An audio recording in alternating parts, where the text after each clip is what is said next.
শহীদ রাষ্ট্রপতি জিয়া রহমানকে বলা হয় আধুনিক বাংলাদেশের রূপকার।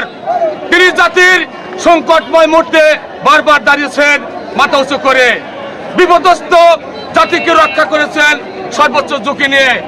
1971 সালে উতাল মার্চে জিয়া রহমানের কণ্ঠে বাংলাদেশের স্বাধীনতা ঘোষণা। দিশেহারা জাতিকে মুক্তিযুদ্ধে ঝাঁপিয়ে পড়ার সাহস জুগিয়েছেন।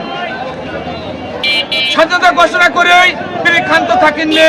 দেশমাতৃকা মুক্তির জন্য হানাদারদের বিরুদ্ধে সেক্টর কমান্ডার ও জেড ফোর্সের অধিনায়ক হিসেবে মুক্তিযুদ্ধের নেতৃত্ব দেন। প্রিয় ভাই আমার,